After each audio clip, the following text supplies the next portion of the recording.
Chapter 14. Lost. Yeshua was 12 and about to attend his final Passover before becoming a man.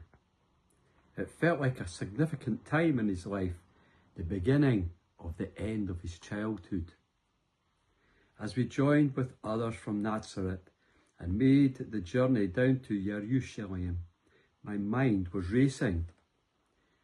One question was shouting louder than anything else had for years. Is this the time when everything changes?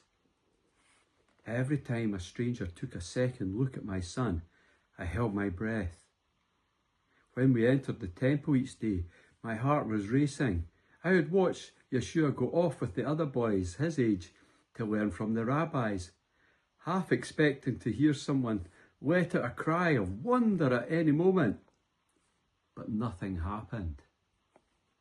The festival went along just as it always did.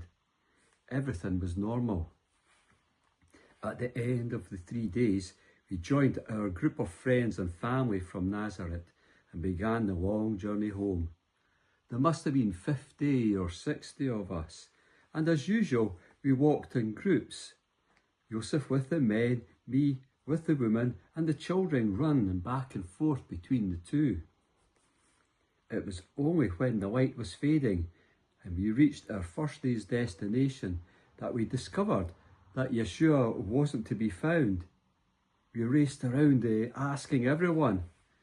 No one had seen him all day, and I was starting to panic now.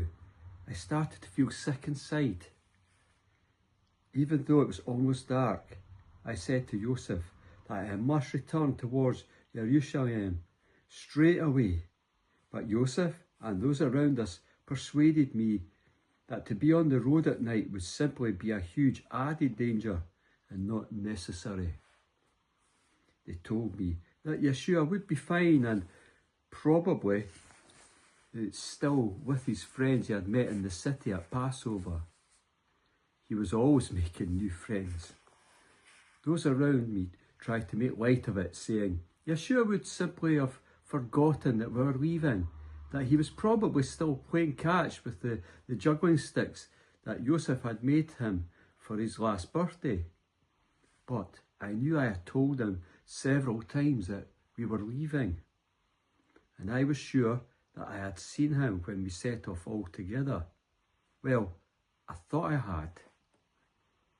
My heart was in turmoil, and that night I did not sleep at all. Not for 1 second. I felt I had let him down, and I had let God down. My job was to guard this child and bring him up, and now I had lost him. All I could think of was Yeshua lost among the crowds, and then starting to panic and to cry, and then getting more lost. Joseph and I were up at first light the next day, racing as fast as we could back towards the city. We kept asking anyone we met en route if they had seen our boy, but nobody knew anything. We reached the city and carried on searching. All that day and all that second night, we looked and knocked on doors and inns. We retraced every step, visited everywhere we could think of that Yeshua might have gone. The markets, the house we'd stayed in, the places we knew he liked, such as the outer courts of the temple. No matter how hard we looked, we could find no trace of young Yeshua. It was like he'd disappeared off the face of the earth. We were feeling desperate. We kept retracing, asking everyone we saw, searching, looking, hoping. I was now sick with worry. I kept praying and praying for an angel to help me. Just a word, a sign, anything to bring him back to me. But nothing came. There was the angel. Where was the angel when I needed help the most? This was the child of God. Why leave him abandoned?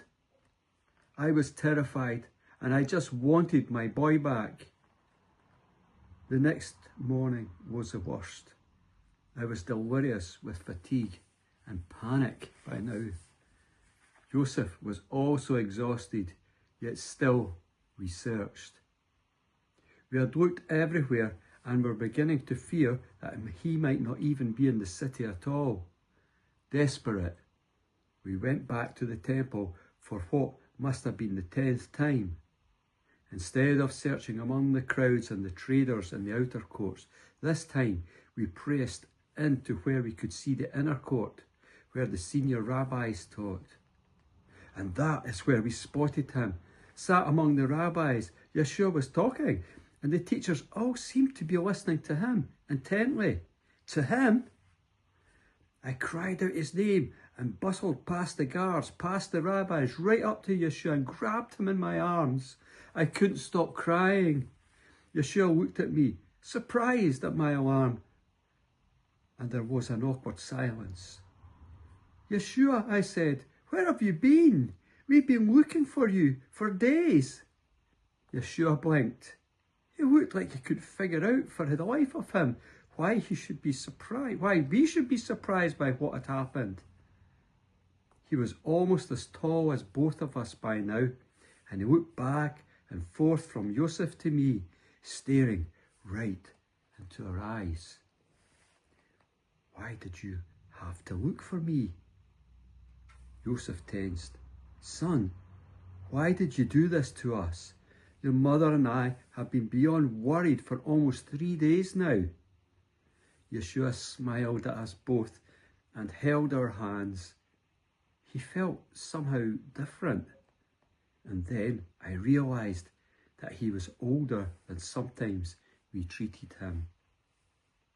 Yeshua then gently told us, you should have known I must be where my Father's work is. I realized right then that he wasn't only my son. Yeshua had a Father in heaven, and that, at times, his will was different to ours, his earthly parents. I smiled and continued to weep.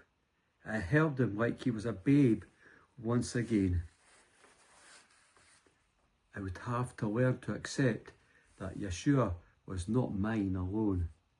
The words of Simeon crept ringing in my ears, the sword that would one day pierce my heart.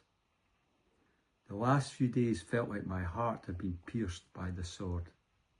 I could not bear to lose Yeshua ever again.